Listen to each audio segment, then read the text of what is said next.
ଦେଖନ୍ତୁ ଏଠି କ୍ୟାପ୍ସିକମ୍ ଆଉ ବିଲାତିକୁ ମୁଁ ଧୋଇଦେଲି, ତାପରେ ତାକୁ ଚୁନା ଚୁନା କରି କାଟିଦେଲି। ଦେନ୍ ଏବେ ସବୁତକ ବାରିକ କାଟିଦେଲା ପରେ ଏବେ ପାଉରୁଟିରେ ଟମାଟୋ ସକ୍ସକୁ ମସାଜ କରିଦେଲି। ଦେନ୍ ତାପରେ ଏଠି କ୍ୟାପ୍ସିକମ୍ ପକେଇଲି। ଦେନ୍ ପିଆଜ ଆଡ୍ କଲି ସେଥିରେ, ଯୋଉଟା ଚୁନା ଚୁନା ହେଇ କାଟିଥିଲି ପିଆଜ ପକେଇଲି। ତାପରେ ବିଲାତି ପକେଇକି ତାକୁ ଟିକେ ସଜେଇଦେଲି।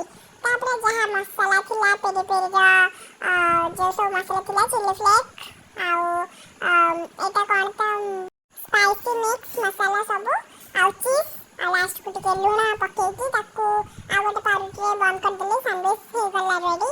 ଦେନ୍ ଅବିକା ଗରମ ତାୱାରେ ତେଲ ପକେଇଲି। ତାପରେ 3ଟା ଲେଖାଏଁ ପାଉରୁଟିକୁ ପକେଇଲି। ପକେଇକି ତାକୁ ଟିକେ ଜାବଡ଼ା ମାରିବାରେ ପିଠା କରିକି ତାକୁ ସେକି ପକେଇଲି ଜୋର ଜୋରରେ। ଦେନ୍ ସେ ହେଇଗଲା। ଦେଖନ୍ତୁ କେତେ କ୍ରିସ୍ପି କୁରକୁରେ ଓଲଟିଲା ତ। 3, 2, 1 ନାନ୍ ଦେଖନ୍ତୁ କେତେ କ୍ରିସ୍ପି ଦେଖାଯାଉଛି। ଆଉ ଖାଇବାରେ ତ ବହୁତ ହି ୟମ୍ମି ଥିଲା, ବହୁତ ୟମ୍ମି।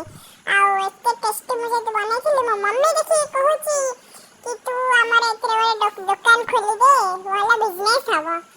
ତ ତାପରେ ବି ସେକେଣ୍ଡ ଟାଇମ୍ ଆଉ ଥରେ ପାଉରୁଟିକୁ ପକେଇଲି, ସେଇ ସେମ୍ ପ୍ରୋସେସ୍।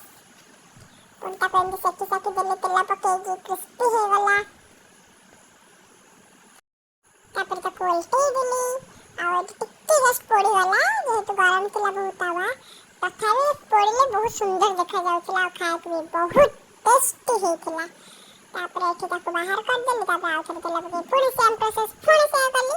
ତାପରେ ରେଡ଼ି ହେଇଗଲା। ମଝିରୁ କାଟିଦେଲି, କାଟିକି ଏଠି ବଢ଼ିଆ ଭାବରେ ସଜେଇକି ଆଣିକି ମାମାକୁ ଦେଇଦେଲି ଆଣିକି। ଆଉ ସେ ଖାଇଲା, କହିଲା ବହୁତ ଟେଷ୍ଟି ହେଇଛି ସତରେ।